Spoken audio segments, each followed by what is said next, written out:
The question I came up with was, how does the degradation of man by poverty lead to an endless cycle of harming others, and how should society help to lead them down a better path? To give some data on the problem, let's have people who are convicted and sent to prison be our main example. Recidivism is a term that means the tendency of a convicted criminal to reoffend. Of convicted felons, 77% recidivated within their first 5 years. That's an enormous amount, and part of the reason people in jail do the crime is because they are in poverty and in need for something. When these people are in prison, they aren't necessarily treated better, but at least they have common necessities like food and water. To them, that might be better than having to struggle to find those things during their daily lives.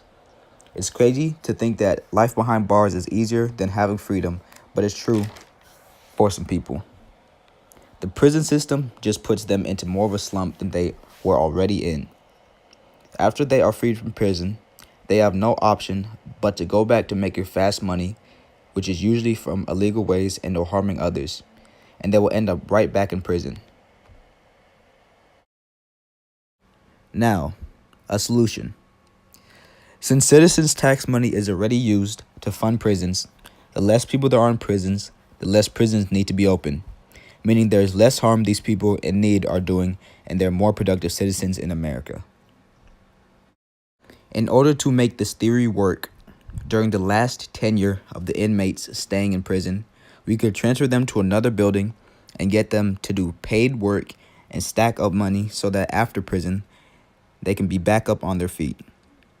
It will be a bit of an investment in the beginning, but it will pan out in the end, seeing as how millions less in taxes will need to be used to keep all of the prisons in America running. Imagine if they would have had this for Jean Valjean. It would have probably saved him 10 plus years of being behind bars. Instead, his society decided to treat him terribly for stealing a little bit of bread for a starving family. This plan will, in theory, lower the amount of repeat convicts, I'm guessing by about 70%, and I think it could realistically be put into action. Also, after these people are released from jail, we can't treat them like complete animals. Some people were less fortunate and not dealt the same cards. For some people, even though they're in the best country in the world, struggle to survive. It's unfair to treat others bad just because they weren't lucky enough to be born to a family that can provide for them what they need. Just try to put yourself into their shoes and treat everyone kindly. It's not like you know anyone's entire life other than your own.